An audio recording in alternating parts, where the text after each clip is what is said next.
Depuis les coups d'État au Mali en 2020 ou encore au Burkina Faso en 2022, le président ivoirien Alassane Ouattara s'est toujours démarqué par ses prises de position drastiques, sévères et dénuées de toute solidarité envers ces deux pays.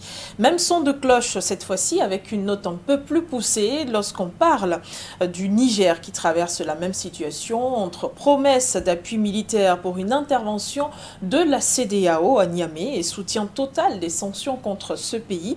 Alassane Dramane Ouattara n'a cesse de condamner les militaires en place du côté du Niger. Comment comprendre cet acharnement du président ivoirien au travers de l'organisation sous-régionale? Pourquoi la voix de Ouattara est toujours celle-là? Des questions auxquelles on tentera de répondre dans le cadre de cette émission Regard panafricain. En deuxième partie, nous parlerons de la guerre économique entre Washington et Pékin. Le président Joe Biden a décidé de limiter, non, voire tout simplement effacer, enlever, annuler les investissements américains du côté de la Chine. Comment comprendre cette décision, surtout lorsque Pékin parle de violation des principes de l'économie de marché dans cette démarche, mais aussi les différentes déclarations du président américain en ce qui concerne le président chinois, des propos tout de même graves qu'on pourra évidemment essayer d'analyser tout à l'heure dans le cadre de cette émission. Et pour en parler, Regard panafricain accueille le docteur Dalvaris Goudjou. Il est économiste et géostratège. Bonsoir, c'est un plaisir de vous recevoir. Bonsoir Madonné. Oui. Et merci pour l'invitation. Je suis extrêmement heureux d'être sur votre plateau dans cette émission pour aborder les thématiques sur la table. Merci d'être avec nous. Vous l'avez remarqué, changement de décor, mais c'est toujours For You Media Africa. Vous pouvez nous regarder sur nos différentes plateformes internet éponymes, nous écouter à travers la 96.3 FM For You Radio et nous recevoir sur vos téléviseurs. Regard panafricain démarre tout de suite.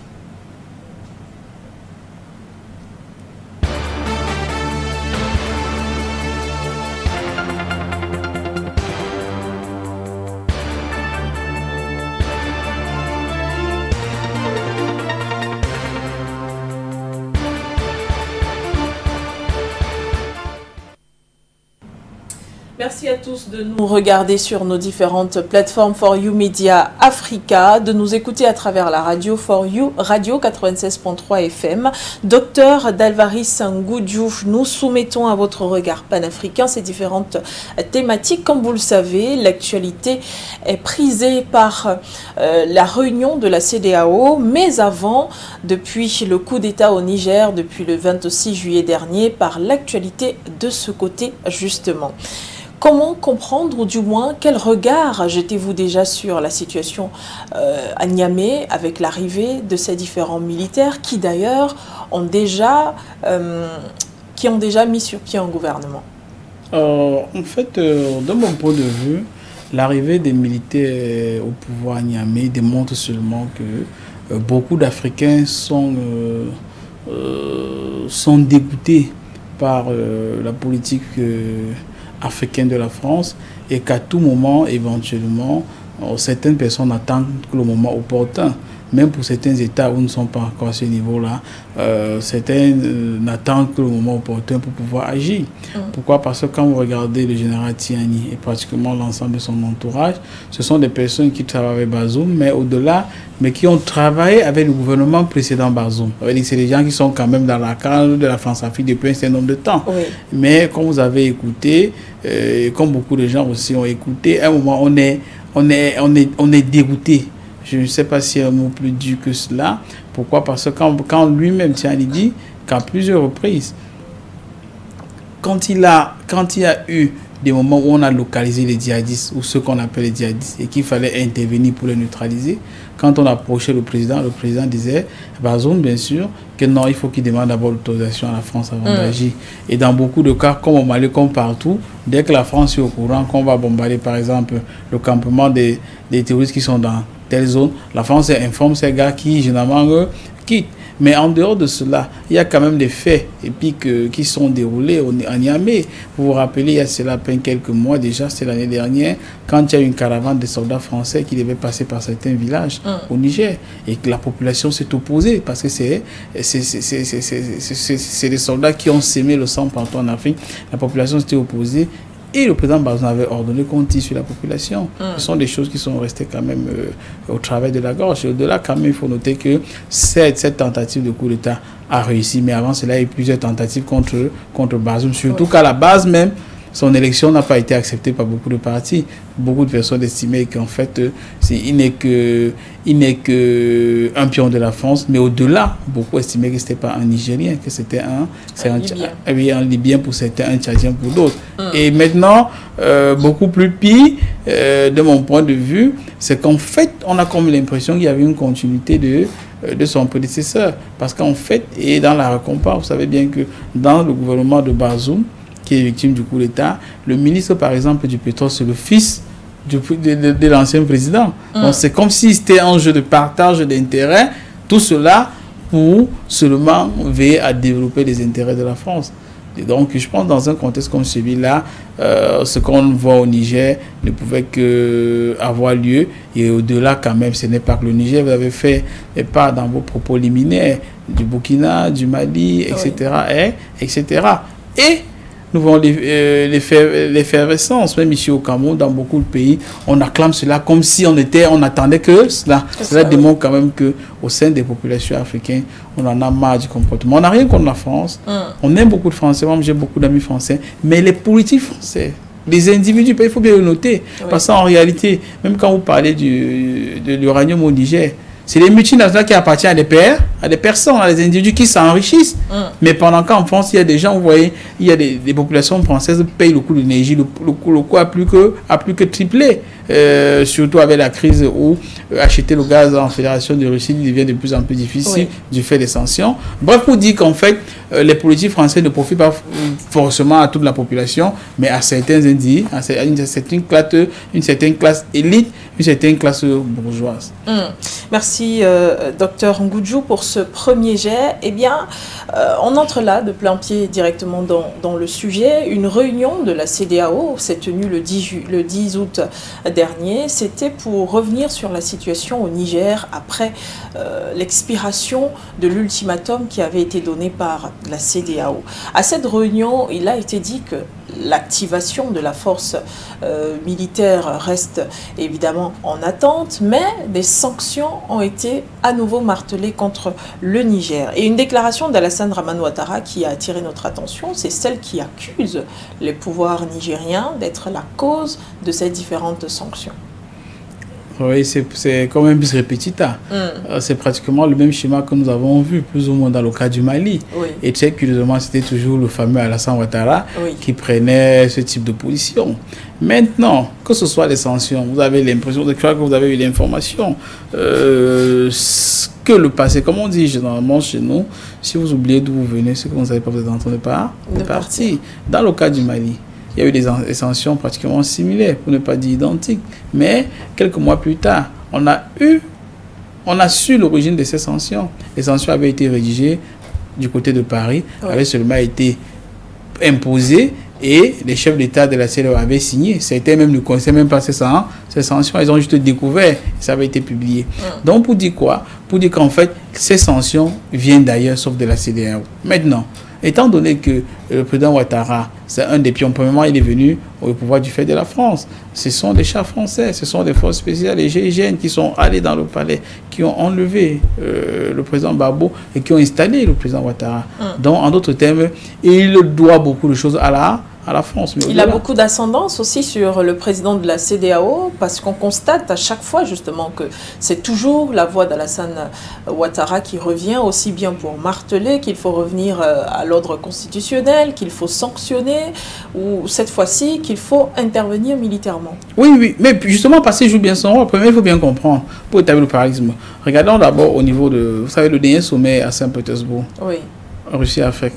Pendant que le sommet se déroulait, Alassane Ouattara, il était où? Il était à Paris. C'est-à-dire que lui, son sens d'intérêt, c'est plutôt de l'autre côté. Alors que simultanément, vous aurez appris que Paris et bien d'autres puissances occidentales ont fait pression de tous côtés pour que les chefs d'État, en fait, du moins que les États africains n'assistent pas à ce sommet. Maintenant, à côté, il faut bien comprendre que la CEDEAO, c'est une communauté économique. Or, une bonne partie de l'économie de la CEDEAO, en dehors du Nigeria et du Ghana, c'est la Côte d'Ivoire. Ça veut dire une bonne partie du produit intérieur de la CEDEAO, c'est la Côte d'Ivoire. Mais au-delà, quand même, il ne faut pas oublier que l'un des poumons de la CEDEAO, c'est la BCAO, au niveau de l'organe, la Banque centrale des États de l'Afrique de l'Ouest, qui se trouve où? Qui se trouve à Abidjan, avec tous les intérêts que cela peut comporter. Donc, je veux dire que le président Alassane Ouattara a beaucoup d'intérêt dans la chose, d'une manière ou d'une autre. Pourquoi? Parce qu'en fait, les Français l'ont mis au pouvoir, les Français lui apportent pratiquement toutes les lignes de crédit dont il a besoin pour développer la Côte d'Ivoire.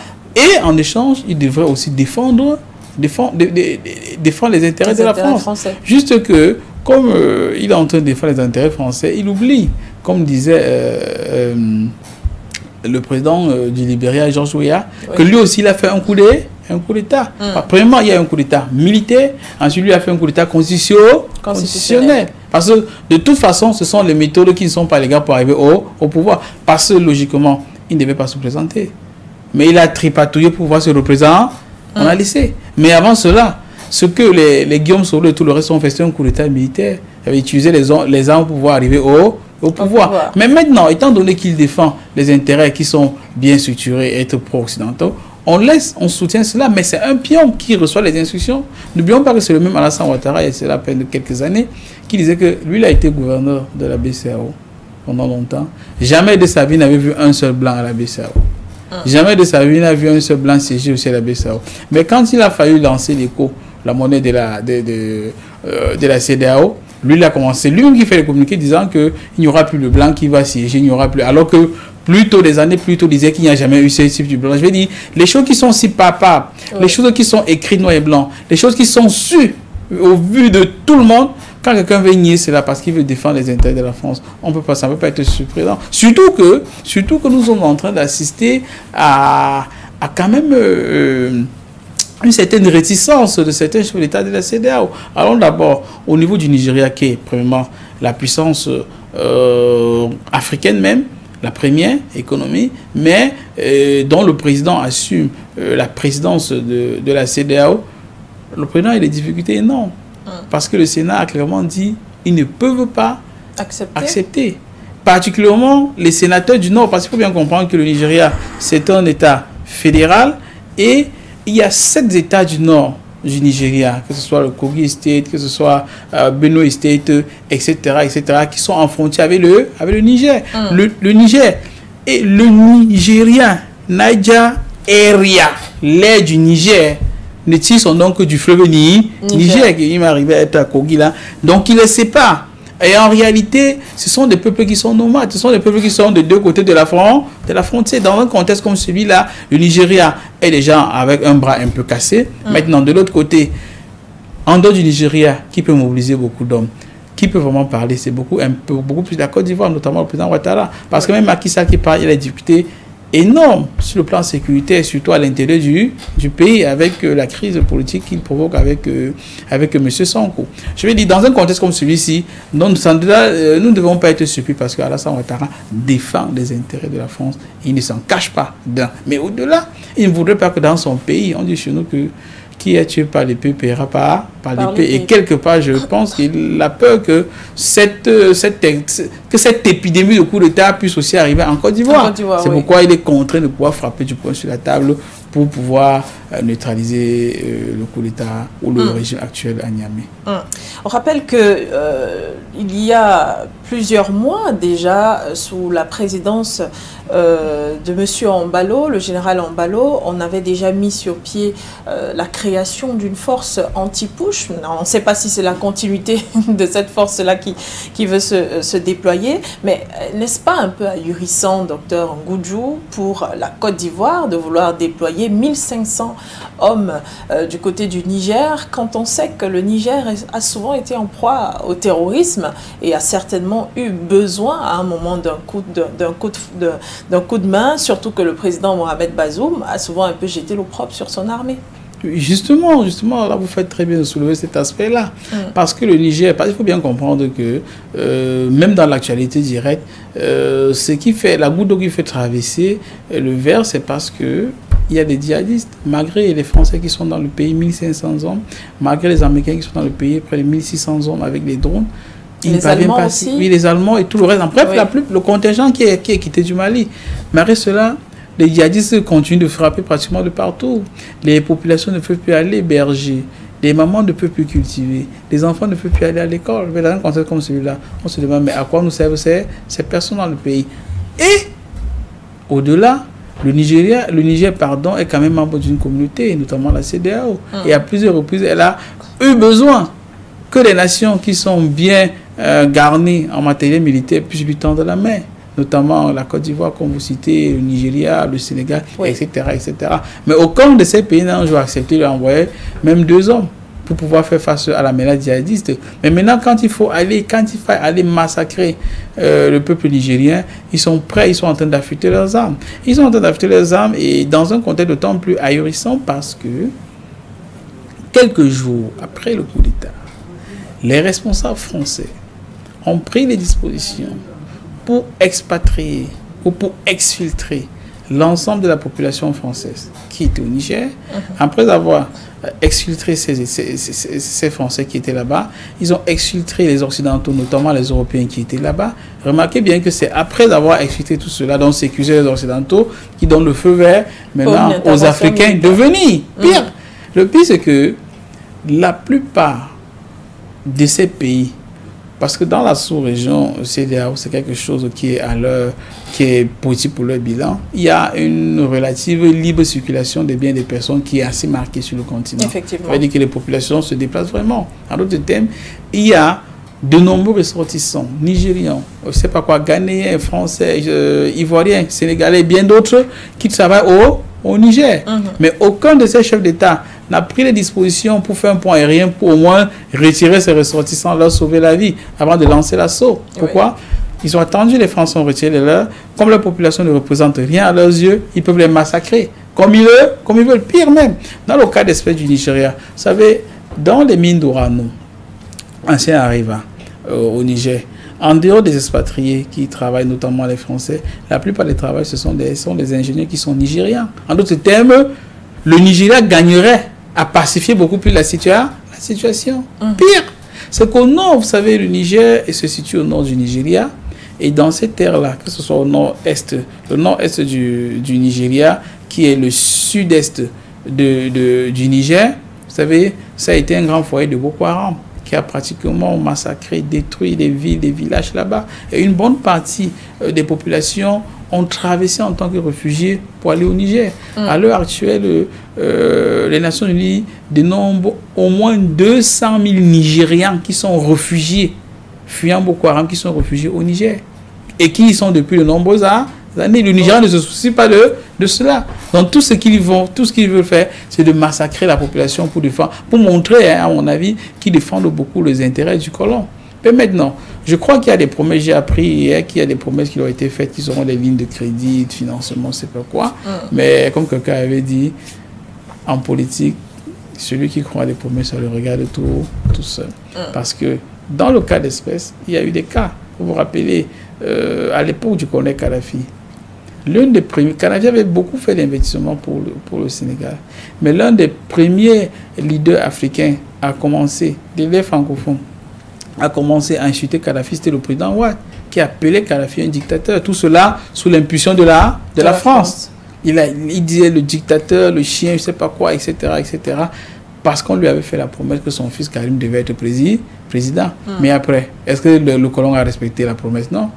Karim a dû passer par la prison. En réalité, ce n'est pas beaucoup d'accord avec Macky Sall qu'on est en train de s'arranger pour qu'il puisse revenir. À l'époque aussi, quand il a fallu faire le coup d'État contre Laurent Gbagbo, le Nigeria, le second Obasanjo a joué un rôle important. Vous savez, à un moment, il y avait deux promesses. La première, c'était on devait lui permettre de modifier la constitution pour se représenter pour un troisième mandat. Pour lui, il voulait cela. Mais il y avait aussi du fait qu'on l'a promis que le Nigeria devait obtenir une place au Conseil de sécurité des Nations Unies représentant le continent africain. Et ils ont tout fait. Ils ont livré Barbeau. Et il avait livré Barbeau. Deux, n'oublions pas. Et là aussi, ça passe parfois inaperçu que dans les accords qui avaient été faits dans la crise libérienne, il était question que le président libérien de l'époque, Charles Taylor, puisse se réfugier au Nigeria. Et tout avait été signé, tous les accords avaient été signés, qu'il a l'immunité, qu'il soit protégé. Mais curieusement, c'est le Nigeria qui l'a livré à la Cour pénale internationale. Et aujourd'hui, il avait été condamné, il est en prison, le président Charles Taylor. Et est-ce qu'après, de l'autre côté, le colon a respecté sa parole? Ils n'ont pas respecté le parole. Donc, pour dire quoi? Que même ces gars qui sont en train d'envoyer aujourd'hui, là, même ces gars qui sont en train de tout faire, parce qu'on leur a promis un certain nombre de choses, on les envoie mobiliser leur logistique et leurs hommes pour tuer les Africains, parmi lesquels se trouvent les membres de leur population. Qu'ils sachent que malgré les promesses qu'on leur a faites, on ne va pas respecter ces promesses. Et surtout, le vent qui existe aujourd'hui sur le continent africain, personne ne peut l'arrêter. C'est un vent qui va aller de là-bas. Comment comprendre la position de Bola Tinubu, le président nigérien nouvellement élu d'abord au Nigeria et maintenant nouvellement arrivé à la CEDEAO? C'est un baptême de feu assez coriace, peut-être on pourrait le dire. Moi, je pense au-delà du baptême de feu, le président Tinubu, d'abord, il faut comprendre la mentalité. Oui. Il était gouverneur à Lagos. Et quand Lagos, c'est comme la capitale des Occidentaux au Nigeria. Parce que d'abord, les Occidentaux ne se prennent pas partout au Nigeria. Parce que vous savez, il y a des kidnappings, c'est pas quoi. Oui. Mais Lagos, et surtout Tinubu, vous savez, il a longtemps vécu aux États-Unis. C'est son histoire secrète qu'on ne peut pas aborder ici, là. Vous saurez d'où il vient, où il va. Et dans un contexte là, quand il a gagné d'abord les élections, vous savez que premièrement, il ne passait pas. On a tripatouillé tout à tous les niveaux pour qu'il puisse être là. Parce qu'il y avait des objectifs qui étaient clairs. C'est pourquoi avant le coup d'État, rappelez-vous bien que quand Tinubu a été élu, lui il disait qu'il était contre le coup d'État en Afrique. Avant même les événements du Niger. Parce qu'en réalité, il a été mis en place par des Américains, notamment l'agence centrale, pour des objectifs qui sont clairs. Donc, lui défend les intérêts. Il ne s'en cache même pas. Avant le coup d'État, là, tu dis cela.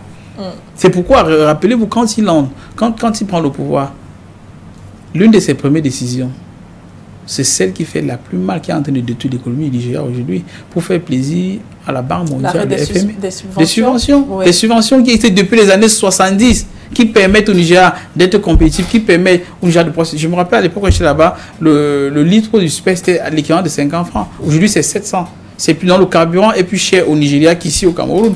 Alors, parce qu'il y avait des subventions qu'on apportait. Mais l'une de ces premières décisions, les premiers mois, il y avait les subventions. Des décisions qui affectent aussi les pays frontaliers, comme le Bénin. Oui, qui affectent les pays frontaliers, mais vous voyez, les pays frontaliers, ce ne sont que les petites conséquences. Mais c'est d'abord votre peuple. Vous avez quand même une population de 300 millions de personnes. Vous vous en foutez de ce qui peut leur arriver. Les premières décisions que vous prenez, vous faites juste plaisir au Fonds monétaire international, à la Banque mondiale, vous enlevez les subventions.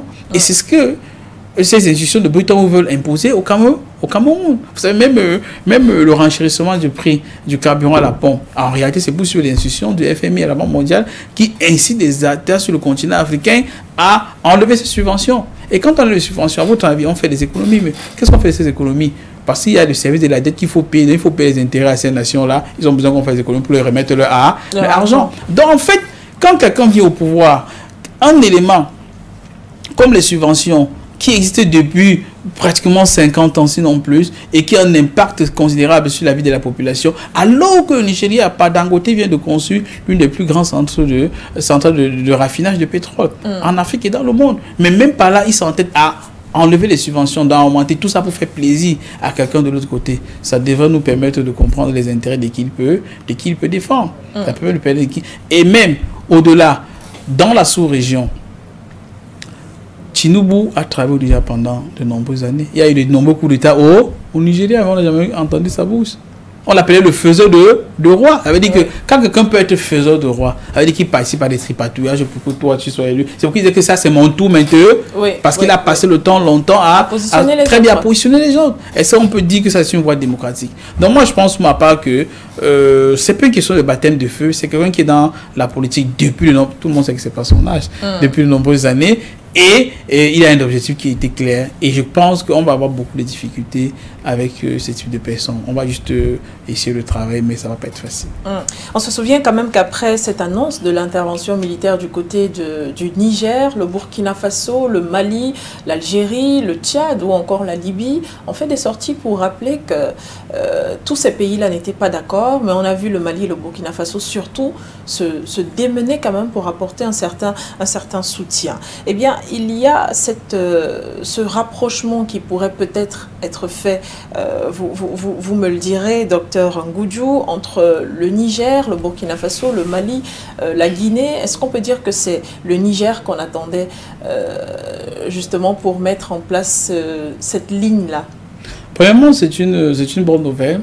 Que les Africains sachent qu'ils peuvent se fédérer, ils peuvent se mettre en place. Parce que voyez-vous, quand ils ont annoncé l'intervention militaire et qu'il y a eu le comité conjoint du Mali et du Burkina Faso, ça a commencé à taire les ardeurs. Oui. Et quand le président algérien Tebboune a fait une réunion du Conseil de sécurité en Algérie, il a fait une sortie lui-même directement à la télévision pour dire qu'ils ne vont pas tolérer une intervention à leur front, au Niger, puisque s'il y a intervention, il y aura des millions de réfugiés qui vont traverser et ça va leur causer tous les problèmes, alors que ce n'est pas déjà facile pour eux, avec les migrants clandestins qui veulent traverser par la mer. Oui, il a dit qu'il ne pourra pas tolérer. Vous savez, en fait, remarquez bien que la CEDEAO a commencé, ou surtout le colon a commencé à mettre de l'eau dans son vin quand les Africains ont dit que si vous les attaquez, une attaque contre le Niger serait similaire à une attaque contre eux. Nous se sommes rendus compte que les Africains pouvaient se mettre ensemble. Oui. Et là, ça changeait pratiquement la donne. Sinon, je suis sûr qu'ils auraient déjà fait une intervention. Et le Mali et le Burkina ont quand même joint l'acte à la parole en mobilisant leurs hommes. Parce qu'en réalité, ils ont une zone frontalière, la zone des 3 frontières entre les 3 nations. Ils ont mobilisé les hommes de ce côté-là. Donc, pour dire que d'un moment à l'autre, nous, on pourrait intervenir. Intervenir. Parce que si le Niger est menacé, c'est possible que quelques jours après, nous aussi, nous serons menacés. Donc, je vais dire que, de ma part, moi, je pense que cette sortie du Mali, c'est une bonne chose, du Burkina, c'est une bonne chose, et surtout avec la Guinée. Et il ne faut pas oublier que le Niger est une nation de l'Hinterland. Donc, on n'a pas une ouverture sur la mer. Une bonne partie de ces produits passaient par le port de Cotonou. Mais du fait des sanctions, les importations du Niger ou les exportations ne passent plus par le port de Cotonou. Et il y a des hommes d'affaires au Bénin qui sont en train de se plaindre. Parce que ça se fait ressentir. Mais au-delà, allant au niveau de la fédération, comme vous disiez un peu plus haut, le Mali, le Burkina et le Niger étant une nation de l'Hinterland, il y a un port qui n'était pas très utilisé, notamment le port de Conakry en Guinée. Et s'ils forment une fédération, même seulement de fait, c'est-à-dire même si ce n'est pas officiel, ça va permettre d'activer le port de Conakry, ça serait très bien pour la Guinée-Conakry. Mais au-delà, ça leur permet de ne même pas être au courant des sanctions. N'oublions pas que le Mali a fait sujet aux sanctions. Les sanctions qui étaient les plus dures en tant qu'une nation de l'Hinterland. Mais c'est pendant les sanctions que le Mali a augmenté les salaires des fonctionnaires. L'État malien n'a jamais cessé ou sauté un seul mois sans payer les fonctionnaires. Alors que les avoirs de l'État étaient bloqués par la CEDEAO, dans les comptes de la BCEAO. Vous voyez un peu le levier. Oui. Vous voyez, de temps en temps, vous voyez le rôle que peut jouer le président Ouattara. Le chef de la BCEAO, c'est Abidjan. C'est même, vous avez vu, une des mesures qui a été prise contre le Niger, c'est de bloquer les avoirs de l'État nigérien. Oui. En d'autres termes, on voudrait que une femme qui a pris les soins infirmiers, qui accepte par exemple d'être affectée à Agadez, loin à la frontière, qui soigne dans un centre hospitalier, qu'elle ne reçoit pas son salaire. Alors qu'est-ce qu'elle arrive à avoir un coup d'État? Oui.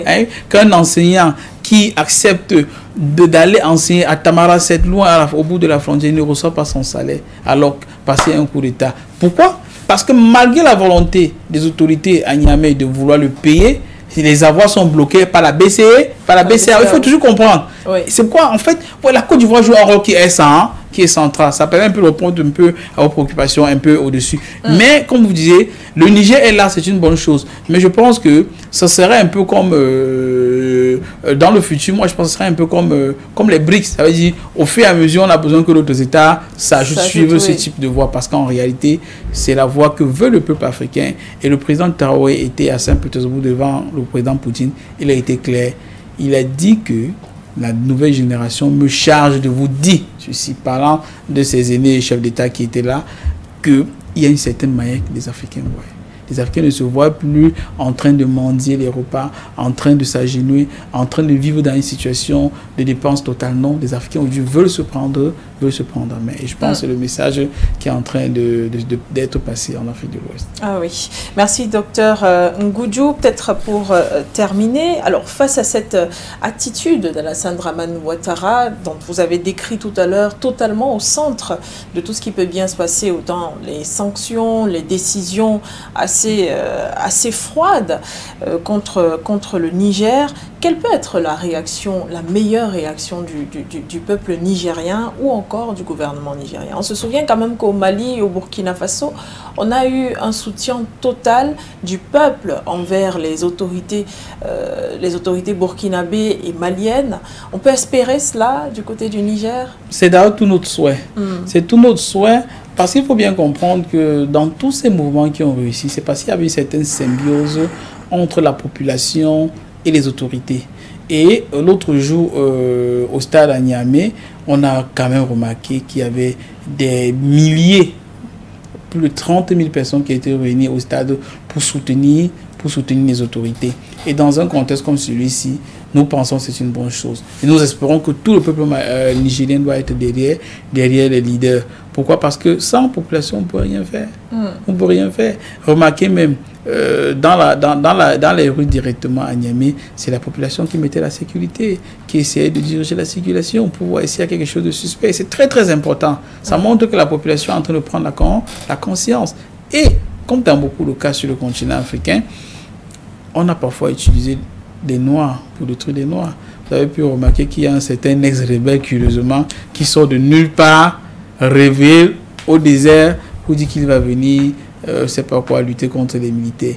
En fait, heureusement, la population ne suit pas. Pour dire quoi? Oui. Il y a déjà une bonne partie de la population, mais nous espérons que toute la population du Niger va être derrière, pas seulement du Niger, même de d'autres pays. On l'a vu au Burkina Faso. Oui, au Nigeria même. Qui soutenaient. Oui, au Nigeria même, puisque même les populations, tous les sondages disent que même les populations nigériennes ne veulent strictement pas que le Nigeria rende là, que c'est une affaire interne au Niger. Et beaucoup soutiennent. Il faut toujours se poser la question du pourquoi. Ce n'est pas un coup d'État, je ne sais pas quoi venant.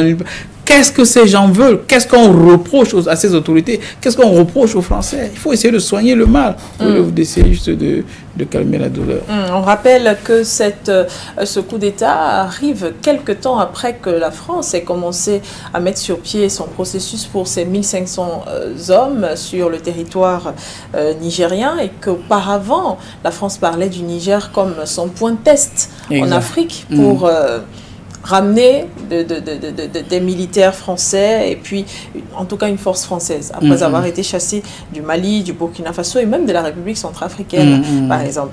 Docteur Ngudjou, merci infiniment pour votre regard sur cette situation. Peut-être on va prendre une courte transition, on revient juste après, ce sera au-delà des frontières africaines, votre regard panafricain sur la situation ou du moins la guerre économique entre Washington et Pékin.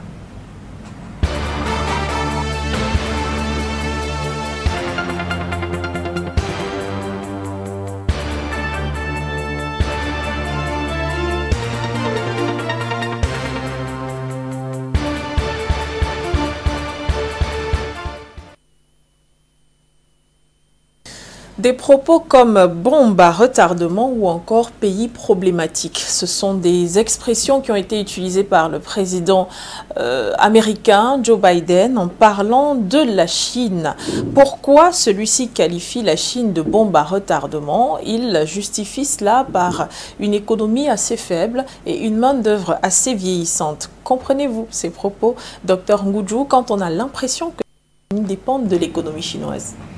Premièrement, il y a toujours eu la guerre économique entre les États-Unis et la Chine.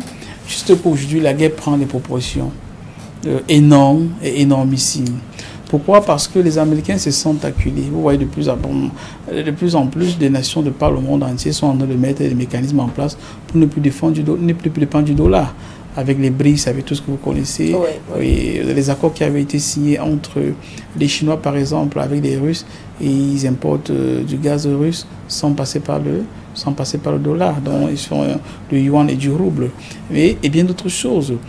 Tout récemment, c'est à peine quelques mois, les Chinois ont fait un tremblement de terre qui est un peu passé inaperçu pour certaines personnes. Vous savez, la grande puissance des États-Unis, il y est dans le dollar.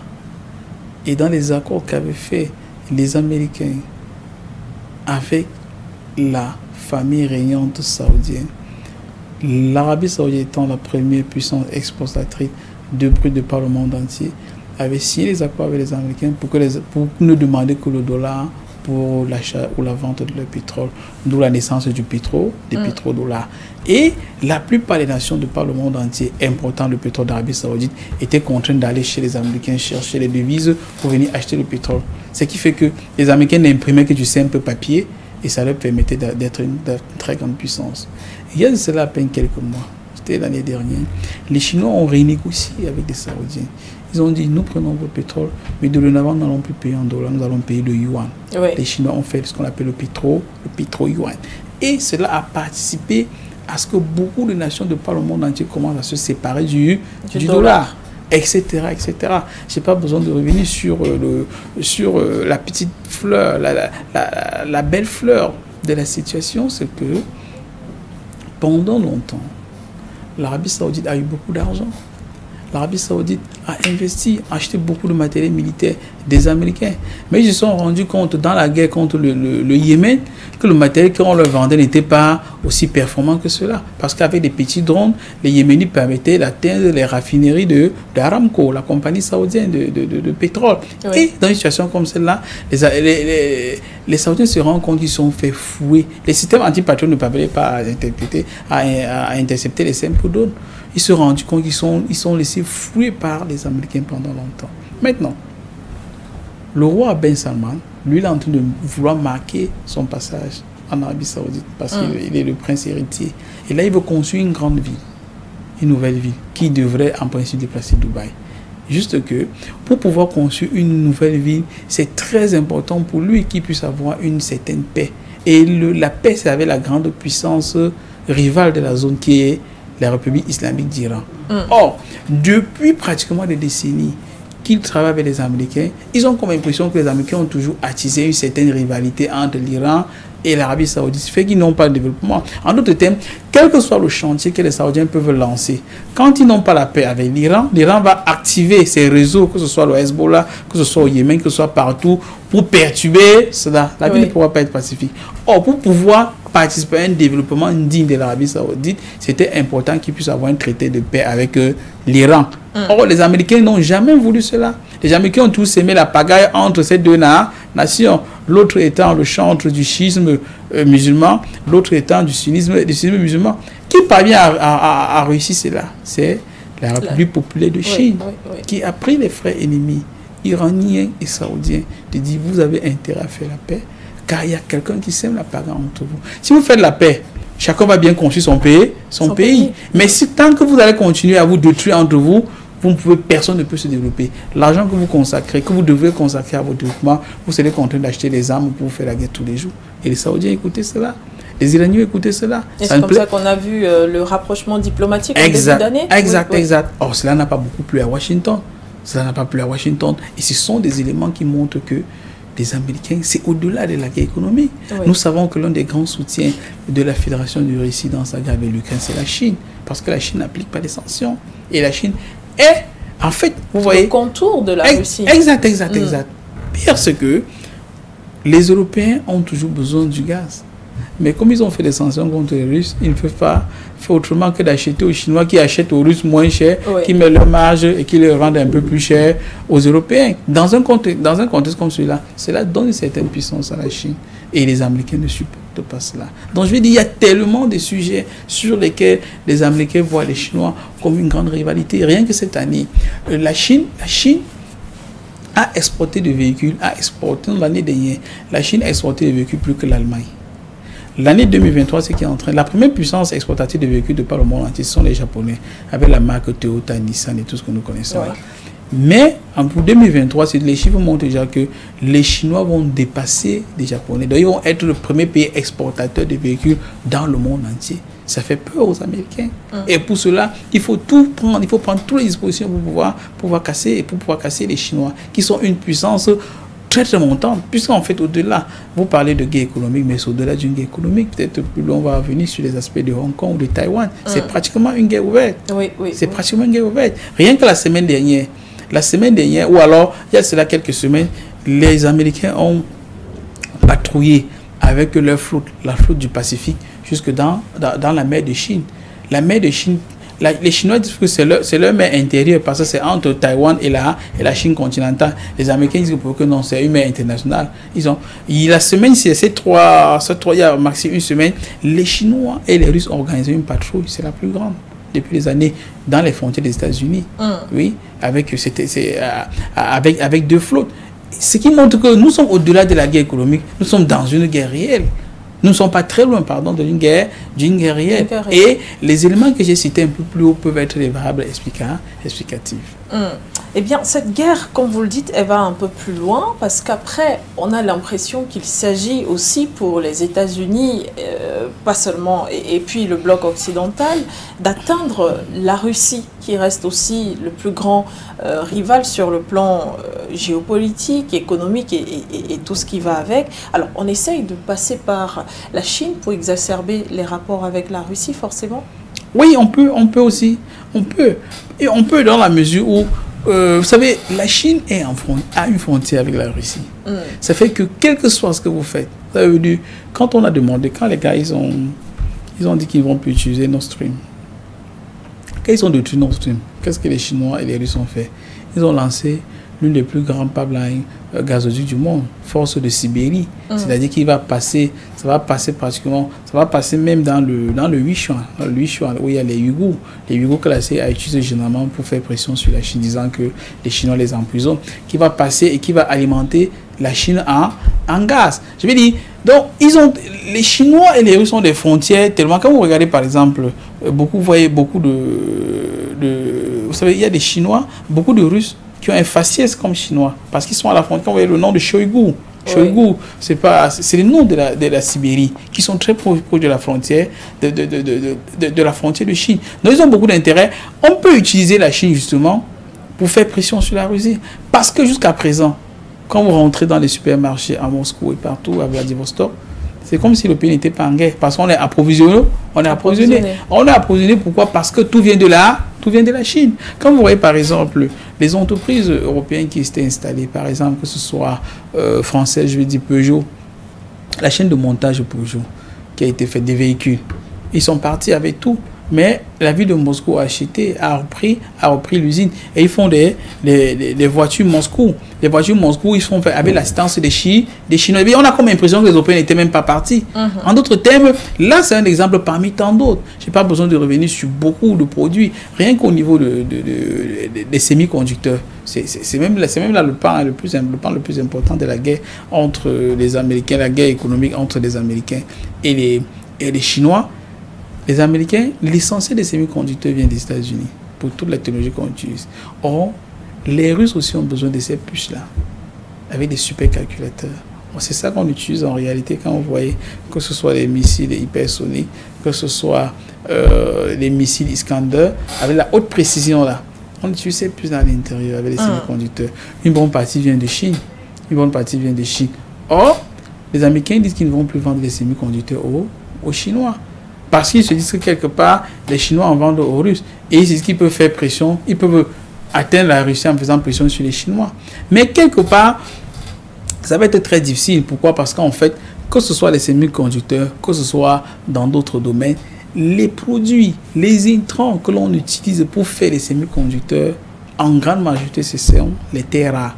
Or, les terres rares se trouvent en majorité en Chine et en en Russie. C'est-à-dire vous leur donnez un produit qui est semi-fini, mais avant d'avoir le produit semi-fini, vous avez besoin de la matière première. Si vous refusez les produits semi-finis, quelque part aussi, ils refusent de vous donner de la matière première. Et cela va vous affecter aussi. C'est pourquoi la plupart des décisions qui sont prises par les Américains contre les Chinois, à terme, nuisent au commerce international. On ne dit pas seulement à la Chine, parce qu'en réalité, la Chine aujourd'hui, c'est comme la télé du monde. C'est la télé du monde. Et si vous nuisez à la Chine, l'impact va se faire ressentir pratiquement sur le globe, mais aussi sur les Américains. Parce que si vous prenez une bonne partie des marques américaines, j'étais en Chine, ça fait quelques jours, j'ai vu des conteneurs, il m'est arrivé de visiter beaucoup d'industries, des conteneurs de produits qui étaient faits pour les Américains. Une bonne partie des produits américains, en réalité, sont fabriqués en Chine, jusqu'au fameux iPhone sans publicité. Vous savez, les usines sont installées à Shenzhen, à la capitale mondiale du téléphone, etc., etc. Une bonne partie des batteries qui se trouvent dans des véhicules. Parce qu'il faut bien comprendre que la Chine est en train d'être une des plus grandes puissances mondiales en ce qui concerne les batteries. C'est pourquoi les Chinois, de plus en plus, il y a une loi qui incite, qui encourage beaucoup d'États à ne plus utiliser les véhicules avec notre carburant, là, avec le pétrole. Eux, ils utilisent plus des batteries, les véhicules électriques. Or, les véhicules électriques, pour les utiliser, il faut avoir des batteries qui ont une grande capacité de charge et surtout de rétention d'énergie électrique. C'est les Chinois qui mettaient cela. Dans le monde entier, par exemple, il y a des voitures solaires, en fait, toute l'énergie solaire, dans la chaîne d'approvisionnement d'énergie solaire dans le monde entier, les Chinois comptent jusqu'à 80%. Ça veut dire qu'une bonne partie des matériaux de l'énergie solaire que vous voyez partout aux États-Unis, en réalité, c'est fabriqué en Chine. C'est un secret de polichinelle que les chaussures Nike et tout ce que vous voyez, c'est fabriqué en Chine. On envoie seulement aux États-Unis pour vendre, pour mettre sur le marché, etc., etc. Donc, pour dire que les économies sont très imbriquées, la Chine va être affectée, mais les États-Unis aussi vont être extrêmement affectés. Et donc, c'est ce que je disais tout à l'heure, les États-Unis dépendent pratiquement de l'économie, ou du moins l'économie états-unienne dépend de l'économie chinoise, de l'industrialisation chinoise, évidemment, sur son territoire. Et ces différentes sanctions, aussi bien contre la Russie ou encore les décisions drastiques comme celle-là en direction de la Chine, ne vont pas aider les États-Unis à se hisser un peu plus au sommet. Même si aujourd'hui, tout le monde continue de parler des États-Unis comme la première puissance économique, et pourtant, on n'a pas l'impression que c'est vrai. Non, c'est pas vrai. En réalité, et même le savent. C'est parce que les Américains, c'est pourquoi le président Poutine les appelle l'empire du mensonge. C'est les gens qui vivent dans le mensonge. Rien que le dollar. Parlons de la Chine. Vous savez, le dollar n'est soutenu que par les titres et les obligations. Le premier pays qui a acheté les obligations du dollar, c'est-à-dire les titres de dette émis par l'État américain, c'est les Chinois. Les Chinois qui sont les premiers détenteurs des obligations. Ça veut dire qu'il suffit que les Chinois mettent leurs obligations sur le marché pour que le dollar chute. Oui. Pour que le dollar chute. Dans d'autres termes, ça démontrerait que les gens n'ont plus confiance dans la dette américaine. Et s'ils n'ont plus confiance, les Américains ont du mal à emprunter sur les marchés. Et les monnaies chutent. Et parlant du poids de l'économie, sur pratiquement tous les statistiques, vous savez, les Américains, ils ne donnent pas les bons chiffres. Vous avez rien que, en principe, le dollar est censé être soutenu par les réserves d'or américaines. Tout le monde a demandé à voir les réserves d'or, personne n'a jamais vu. Parce que ça n'existe pas. Parce que ça n'existe pas. Les plus grandes réserves d'or, vous verrez, ça va être en Chine, ça va être dans beaucoup d'autres pays. Mais les Américains, ils ont tout vendu les leurs. Mais c'est pourquoi, parce qu'en réalité, il faut bien comprendre qu'à l'époque, avant la venue du pétrodollar, le dollar était soutenu par de l'or. Maintenant, c'est quand ils ont commencé à faire du faux. Il fallait à tout prix maintenir le dollar comme monnaie d'échange. Et pour cela, il fallait imposer à un État arabe. Tant que vous allez nous soutenir, vous imposez le dollar à tout le monde. Nous, on va permettre que votre famille continue d'être au pouvoir en Arabie Saoudite, etc., etc. Sur beaucoup d'aspects, les Américains, si vous prenez 20 aspects, prenons rien que, même en ce qui concerne l'armement, on voit l'efficacité de leur armement en Ukraine. On voit l'ampleur de leurs armements. Est-ce que c'est si efficace que cela? Parce que quand vous voyez même les chars Léopard, les chars Léopard 2 allemands, c'est fait avec une technologie américaine. Parce que tous travaillent ensemble, en fait. Ce sont les armées de l'OTAN. Est-ce que c'est si efficace que cela? Parce que jusqu'à présent, vous savez, les Russes n'ont pas encore utilisé une bonne partie importante de leur matériel. C'est pourquoi ils regardent, ils observent. Parce qu'ils savent que les grandes choses, il y a la Pologne qui a positionné avec les Américains jusqu'à 360 000 hommes à la frontière qui sont prêts à lancer l'assaut d'un moment à l'autre. Avec les Russes observent. Ils utilisent même les gars qu'on a mobilisés. Les 300 000 gars qu'on a mobilisés jusqu'à présent, on ne les a pas utilisés. On ne les a pas utilisés. On essaie d'observer les gars qui sont en train de dire qu'ils font une contre-offensive. Je vais dire, oui, sur bien des égards, s'il fallait regarder les chiffres objectifs, les Américains ne sont plus la première puissance économique du monde. C'est une grande puissance militaire, mais même sur le plan militaire, ce n'est plus la première puissance. Tout le monde le sait. Et les États-Unis ont d'ailleurs appelé la Banque mondiale, le FMI, à augmenter encore l'aide, disons-le ainsi, à l'Ukraine, à hauteur de plus de 13 milliards de dollars quand même, pour le soutien à l'armement, en tout cas le soutien à la guerre. Très bien. Oui, mais le pire, c'est de comprendre le soutien à la guerre sur quel aspect.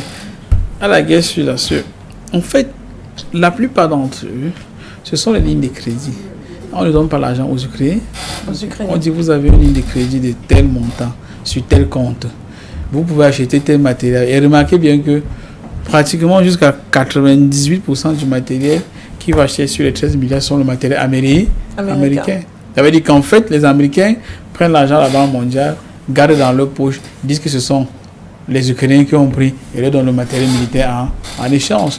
Mais le matériel militaire qui ne change rien sur le théâtre et les opérations. Parce qu'en réalité, les jeux sont déjà faits. L'Ukraine a perdu la guerre et ça va continuer ainsi. Juste que, de manière stratégique, le président Poutine avait dit que dans l'opération spéciale, il y a deux volets, deux objectifs. Un, la démilitarisation et la dénazification. Quand on parle de démilitarisation, le but ce n'est pas de conquérir le territoire ukrainien. Le but ce n'est pas de tuer tous les Ukrainiens, mais c'est qu'il n'y ait plus le caractère militaire. Pour qu'il n'y ait plus ce caractère militaire, il faut détruire les armes. C'est ça la démilitarisation. En d'autres termes, on peut utiliser une bombe pour tout raser, mais on veut que les Américains continuent d'envoyer les armes et qu'on les détruise. Les Français, je sais pas quoi, tous ces gars de l'OTAN, ils envoient des tonnes d'armes et qu'on les détruit. C'est la démilitarisation. Donc après, ils n'ont plus d'armes en fait. Oui. Parce qu'on aurait tout détruit. C'est ça le but. C'est pas juste faire une guerre et de gagner. Non, le but, c'est pas seulement de gagner la guerre. Mais c'est qu'on gagne la guerre, mais après, ils n'auront plus rien même pour tirer un oiseau. En fait, c'est à peu près ça. Et ces objectifs sont en train d'être atteints. C'est-à-dire que chaque jour, vous voyez, c'est pourquoi vous avez vu, quand les Américains donnent les bombes à sous-munitions, on utilise les bombes à sous-munitions quand on est déjà acculé. Et même ils ont dit, puis ils n'ont plus autre. La plupart des obus de 155 mm, il n'y en a plus. Il n'y en a plus. Ceux qui sont sur le front aujourd'hui, là, sont datés 2023. Ceux qui sont sur le front sont datés 2023. Or, vous savez, en principe militaire, on utilise d'abord le matériel ancien. Oui, surtout ancien. Ça veut dire que vous utilisez les plus anciens, 1950, 1950. Au fur et à mesure, vous utilisez ce qui est plus récent. Et tout ça, c'est daté avec les numéros de série. Quand vous voyez quelque chose qui est trop récent, ça veut dire qu'on a épuisé tout ce qui était ancien. Et les numéros de série, pour tous les 155 mm, en d'autres termes, quand on voit un truc daté de 2025, ça a été fabriqué en 2023. Donc, ça a été fabriqué en 2023. Ça n'a même pas eu le temps de se reposer un peu en stock. On a directement envoyé sur le front. Et on utilise cela que quand on est en train d'épuiser les stocks. Et c'est l'objectif qui a été fixé. Donc, les Américains vont continuer de prendre l'argent de par le monde entier, de déverser sur l'Ukraine. Mais maintenant, dans le cas d'espèce de Biden, vous savez que c'est son fils qui gère les financements pour l'Ukraine parce qu'il est trempé dans beaucoup de scandales là-bas. En d'autres termes, ça se gère comme une affaire de famille. Je prends l'argent de l'État, on va lui donner le matériel, mais quelque part tu as les rétrocommissions. Puis c'est ce qui se passe aujourd'hui. Vous avez remarqué qu'il y a eu, même jusqu'aux Français, ils en ont parlé. Il y a des enquêtes qui démontrent que le président Zelensky a acheté de grosses villas de par le monde entier, à hauteur de plus de 400 millions de dollars. Et où a-t-il pris cet argent? Tout le monde sait que ce sont des sommes d'argent qu'on leur donne et ils ont des rétrocommissions. Et tout le monde sait qu'en réalité, ce n'est pas que les Ukrainiens qui détournent, même du côté des Américains, parce qu'il faut bien partager tous ceux qui, avec tous ceux qui jouent un rôle pour pouvoir obtenir ces crédits-là. Eh bien, des propos comme bombe à retardement, comme je disais tout à l'heure, ou alors pays problématique. Pour parler de la Chine, la question principale tout à l'heure, c'était est-ce que Joe Biden va un peu trop loin finalement? Est-ce qu'il dépasse les bornes? Mais vous avez remarqué, pas seulement Joe Biden. Les Américains vont très loin. Les Européens vont très loin. Ils sont à l'épique, cela. S'ils ne peuvent utiliser que les paroles. Vous avez vu, ils sont allés jusqu'à organiser une révolution de couleur à Hong Kong. La révolution des parapluies, c'était pour faire tomber le régime chinois. Quand ils donnent le matériel militaire de manière sérieuse à Taïwan, qui est une province de la Chine, vous pensez que c'est quoi? C'est au-delà des paroles, ce sont des actes.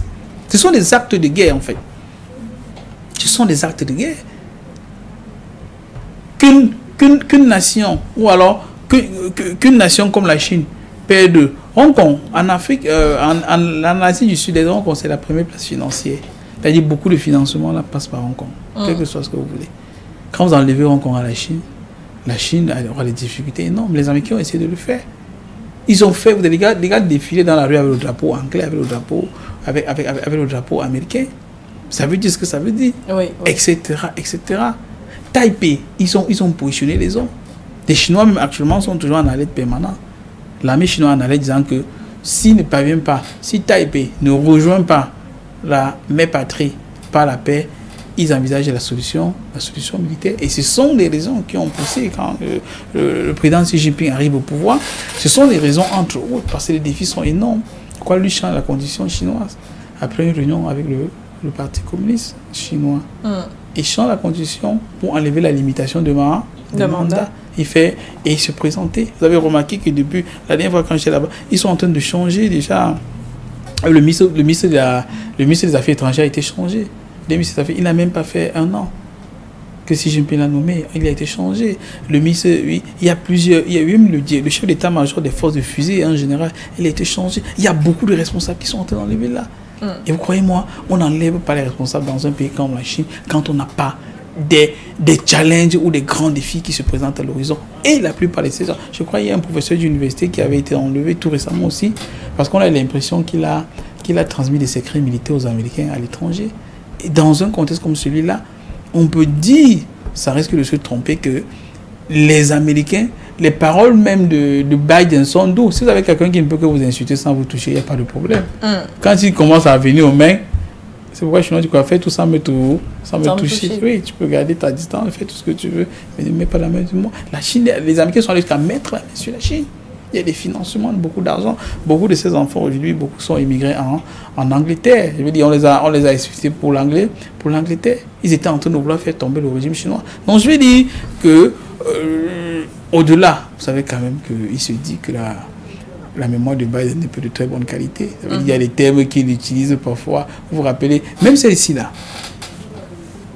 Victoria Nuland, sous-secrétaire d'État. Vous vous rappelez ce qu'elle a parlé de For UK. Vous vous rappelez de UK? Hein? Elle enculait l'Union européenne lors de la révolution du Maïdan. C'est-à-dire qu'ils s'en foutent des intérêts des Européens, ils défendent que leurs intérêts, etc. Je n'ai pas besoin de revenir sur une tonne de scandale. Que c'est pour ces personnes-là. Parlant des lignes, de pousser le bouchon, ce sont les Anglais, les Américains qui vendent des missiles Storm. Des missiles Storm de 550 km, ce sont des missiles qui peuvent arriver à Moscou. Ce sont des lignes. Je veux dire, en réalité, ces gars sont allés au-delà de la parole. Oui. Quand vous avez vu, quand les gens dirigent un drone jusqu'à sur le bureau de Vladimir Poutine au Kremlin, vous voulez quoi de pire que cela? Vous voulez quoi de pire que cela? Quand les gars dirigent les drones sur des gratte-ciel à Moscou, vous voyez, même les paroles ne valent rien par rapport à leurs actes. C'est des gars qui sont prêts à tout pour pouvoir continuer à développer leur hégémonisme sur le monde. Et leur petite guéguerre entre Washington et Pékin, du moins entre le bloc occidental et ce qu'on peut appeler le bloc de l'Est, par exemple, ou disons même peut-être les BRICS, disons uniquement la Russie et la Chine, se déportent aussi en Afrique. Si il faut revenir sur le point du Niger, par exemple, on a vu Victoria Nuland, justement du côté du Niger, qui est allée chuchoter aux oreilles des autorités nigériennes, même si elle n'a pas réussi à voir le général Tiani, qu'il fallait que le Niger se souvienne des relations entre les États-Unis et le Niger, et surtout ne pas permettre à ce que la Russie vienne mettre son grain de sable d'une certaine manière dans la situation actuelle. C'était un peu comme des ultimatums, mais très bien, à peine voilés. Exact. Oui, justement, premièrement, il faut comprendre que les Américains ont beaucoup d'hommes au Niger, à l'aéroport de Niamey. Il y a un détachement de 1600 hommes qui est une force de drone qui dépend de l'Africom, le commandement africain des Américains pour l'Afrique. Je crois que le quartier général se trouve en Allemagne. Maintenant, nous l'en était là parce qu'ils ont une crainte. La grande crainte, c'est que Wagner vienne, puisqu'ils ont une peur morbide de Wagner. Oui, ils ont une peur morbide de Wagner. Mais maintenant, il y a quelque chose qu'il faut comprendre. C'est que la plupart des officiers qui font les coups d'État en Afrique, beaucoup ont été formés par les Américains C'est pourquoi il fait, parce qu'en fait, le ministre de la Défense actuel, il a travaillé avec les Américains, il avait beaucoup de très bonnes relations avec le Pentagone. C'est pourquoi il dit, rappelle-nous des bonnes relations que nous avons ensemble. Mais même quelles que soient les bonnes relations que vous avez ensemble, tant que le peuple souffre, tant que le peuple est acculé, même si ce sont vos gens, quand ils vont partir, il y a toujours une autre personne qui va venir. Rappelons-nous, Traoré. Avant Traoré, il y a eu un coup d'État, non? Contre Kaboré. Mais celui qui est revenu, après celui qui a fait le coup d'État contre Kaboré, quand il venait, il commençait à changer la tangente. Il commençait Damiba. Oui, Damiba commençait à s'acoquiner un peu avec le colon. Qu'est-ce qui s'est passé? Quelques mois après, lui, il est parti. Traoré est revenu. Donc, pour dire quoi est arrivé, donc pour dire que, quelles que soient les accointances sur lesquelles Neuland ou les Américains peuvent vouloir s'accrocher pour continuer à dominer sur le continent africain, tant que c'est contre les intérêts du peuple, ils ne peuvent pas s'en sortir. Et dans le cas d'espèce, le Niger, parce que lui l'a vu, quelques jours après le coup d'État, il y a une délégation du Niger qui est partie au Mali, qui est partie au Burkina. Après le sommet, il y a eu plusieurs avions, les Ilyushin, qui ont atterri à l'aéroport de Niamey, débarquant du matériel militaire, etc., etc. Donc elle a les raisons de craindre, en fait. Oui. Et non loin de là, en Libye, le Niger est en frontière avec la Libye, vers le nord. Non loin de là, en Libye, il y a un détachement environ 13 000 hommes, un peu plus de 12 000 hommes de Wagner qui ne font rien, donc qui manquent du travail. Qui se tournent les pouces. Très bien, qui se tournent les pouces. Et vous savez, quand ils sont sur le théâtre des opérations, il y a des primes. Il y a des primes des risques qui sont payés. Et parfois, les Russes, ils payent beaucoup plus bien que les Américains. Vous avez vu, le président Poutine disait que rien que pour l'année passée, ils avaient eu l'équivalent de 2 milliards de dollars de l'État russe. Alors que les Américains payent la prime par semaine, je crois, c'est 150 ou 225 dollars par soldat. En d'autres termes, les Russes ont besoin de venir travailler parce qu'ils se font beaucoup d'argent. Et les Américains, ils ont peur d'eux. Donc c'est pourquoi elle essaie je sais pas, comment vous dites là, de chuchoter, de souffler du chaud et du froid simultanément. Parce que quelque part, ils se disent que si ces gars-ci tombent avec Wagner, nous sommes fichus. Premièrement, la première conséquence, c'est que les Américains qui sont là-bas à Niamey, les 1100 hommes là, ils doivent quitter. Ils doivent partir. Et c'est plus ou moins dans ce sens, rappelez-vous bien que le pouvoir à Niamey actuellement a dit clairement que les accords militaires avec la France sont totalement mis de côté. Sont rompus, pas suspendus, rompus. Oui. Mais quand ils ont dit cela, remarquez bien, les sorties de Blinken, ils commencent à dire qu'ils préfèrent privilégier la solution diplomatique par rapport à cette situation. Les Neuland disent que non, vraiment, solution diplomatique. Parce qu'ils savent que parce que si vous bousquez ces gars, ils prennent des solutions fortes, vous allez avoir des difficultés. Donc, dans un contexte comme celui-là, moi, je pense, pour ma part, que oui, elle a raison de souffler un peu du chaud, un peu du froid. Donc, un peu de carotte, un peu de bâton. Merci infiniment, docteur Ngudjou d'Alvaris, de nous avoir apporté votre regard panafricain dans cette émission sur For You Media Africa, notamment la radio, la télévision et nos différentes plateformes éponymes. Ce fut un plaisir d'échanger avec vous. À très bientôt et vous continuez de nous regarder car les programmes se poursuivent sur nos différents médias. Au revoir à tous. Thank you.